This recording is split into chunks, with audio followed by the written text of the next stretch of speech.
Black Box Productions. You back, 97 ways we gon' live it. Bay Mac in the building. 97 ways we gon' live it.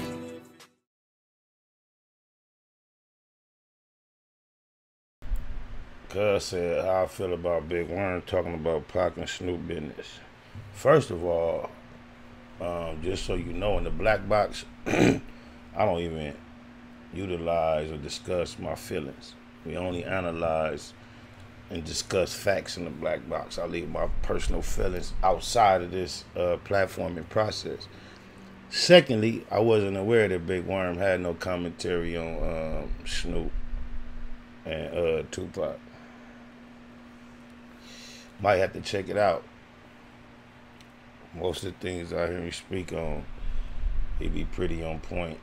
Not saying I agree with everything that I've heard him say, or saying that I can pick out anything I disagree with in particular, but some things I just can't confirm, just because I don't have the knowledge of certain individuals, so I couldn't deny or confirm some of the things he said. But I would be interested to hear what he had to say about Pac and Snoop, because what I don't believe is he just making something up, pulling it out. Now, if he just giving his opinion and his perspective, it might be whatever. But if he's drawing from history or experiences and memories, he probably have a pretty interesting story to tell. I know he tapped in to that element to some degree, because my first encounter a Big Worm in person was some years back, like the year 2000, 2001, somewhere up and around there.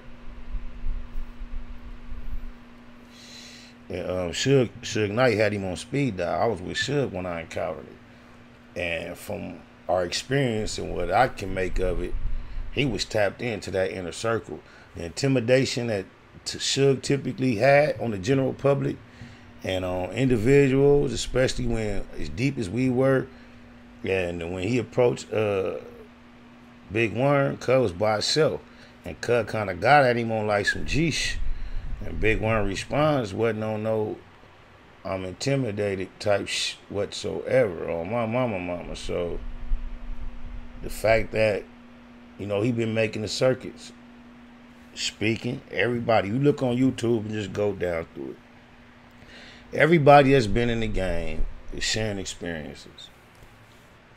I don't know why people want to hate. I want to thank y'all too that let me know that I have a podcast, because if you go through all the times I ever go live, because you never hear me say that,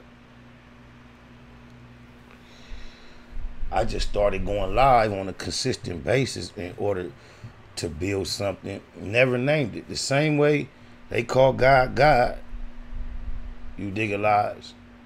I never seen where any creator or any God is named himself as God. I only see human beings calling it. So this is something I created. I've never called it a podcast. But y'all call it a podcast, and a podcast is something that is awesome. It's something great. And it's just elating to know that I was able to develop something that people describe as something official. It's just the artistry. And I've been an artist all my life, been a creative type personality. And then I know I just rambled and switched subjects. Oh, blah, blah, blah, blah, but you digging lies. But dawg, yeah, I ain't heard Cuz stories about what he said though. You digging lies. What he said about Snoop and Pac. You dig a lot. I'm just scrolling, really trying to, cause like I say, yeah, especially back then, cell phones wasn't no everyday thing. It was like I remember Eastwood had the big two-way page of the big black things. I remember right in the same instance, we had some words with Fabulous. Suge had got at Fabulous. When Fabulous got at Suge, they got the networking. Suge didn't even really keep no phone on him. Like, he used to have to get his phone from Said. So right at that moment, when he was like trying to get Fabulous hookup, he told Eastwood, get his number. Yeah, we gonna go to the studio and all that. So he might know something. I was there. I remember. Black Box Production.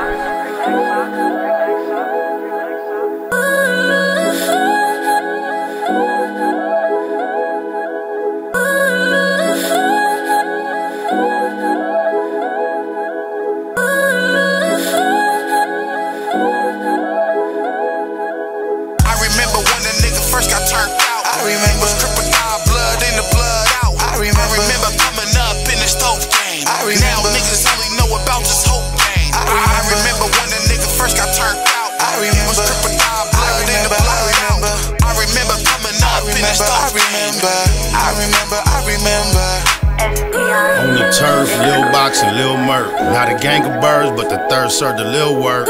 Sticky shit, every time he lit his big. Politicking with his clique, trying to hit the biggest lick. Problem with the hood, we gon' have to see to that. It was Baby Jinx, Tiny D, me and Black. To be from EC, can't explain how it felt to me. Lil BT nicknamed himself Looney. With big wine on the 5, getting hella faded. Heard that nigga ain't survived, so we celebrated. On a mission with the homies, or if by my lonely. Niggas know me, always got the pistol on me. Shot his way on the set, they ain't quote him on. Never lied, every lyric you can quote him on. Diamond shining, rhyming with my rollie on. Money long, kinda like a Coleon. I remember when the nigga first got turned out. I remember crocodile blood in the blood out. I remember coming up in the stove game. Now niggas only know about this whole game. I remember when the nigga first got turned out. I remember crocodile blood in the blood out. I remember coming up in the stove game. I remember. My mama, some shit you just can't forget. Like some of the young niggas used to claim to set. Same time, some of the homies used to bang young. To this day, me and Herb trade the same guns. East side, niggas know about that 7 gang. Central to San Pedro, sold up on everything. You ain't heard, 93rd to the Sin. Ain't nothing new, neighborhood, this what it been. All the Sherm homies hitting in the hood. Fuck the function off soon to get to getting good. A party ain't a party without a little drama. In the parking lot, hollering at Lil Mama. Say my name next to Johnny Ray, Baby Dre. Soul 1 and 2, Big Snake from 88th. For death though, I die for I surrender. Shit was evil on the east side, I remember. I remember when the nigga first got turned out. I remember crocodile blood in the blood out. I remember coming up in the stove game. Now niggas only know about this whole game. I remember when the nigga first got turned out. I remember crocodile blood in the blood out. I remember coming up in the stove game. I remember. Baymac Business. I don't know if that's the same person that brought up Big Worm in the first place, but I hear somebody saying that he was saying Tupac could have stopped everything from the way he said. That's what he said. You know what? From the look of things, that has a ring of truth to it.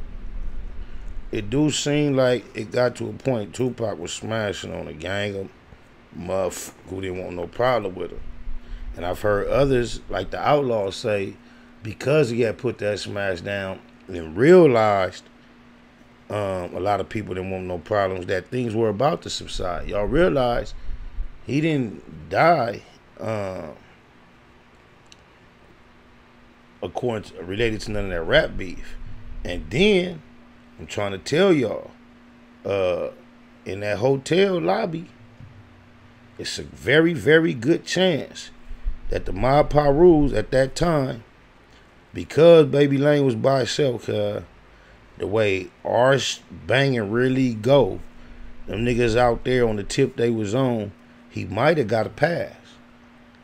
Just where they was at, in public, you know, cameras, everything. It might have just been like, they go Blood over there. He would have seen them. He probably would have got on the phone, told some of his homies, and, you know what I'm saying, just because of where it was at, the environment. Not saying it wasn't definitely not going to go down right there. But Tupac sure initiated what happened that night. You know what I'm saying? Being in Vegas in that type of environment with all them people, when somebody in the crowd has said, they go that nigga Orlando right there. Compton niggas, LA niggas on that level, 9 times out of 10, with a sheenie from a distance, maybe had some eyeballs, maybe had words, some little banging, maybe not. I'm gambling they would have kept it pushing from that little moment, that little section, that little scenery. It wasn't like they crossed paths, come out the elevator, and they had to encounter each other. They seen each other from a distance. Somebody commented, there go Orlando, and pop took off. So in the sense of that, yeah, I agree. Cuz could have stopped a lot of stuff. I don't know what else Cuz spoke on specifically, but I know that for a fact. Oh, mama. Snakewood and that hustle. Big shout out to my nigga SPI, Spotter Low. You know I'm in the black box, had to come through, tap in, show love one time. Yeah, y'all make sure y'all subscribe. Stay tuned. All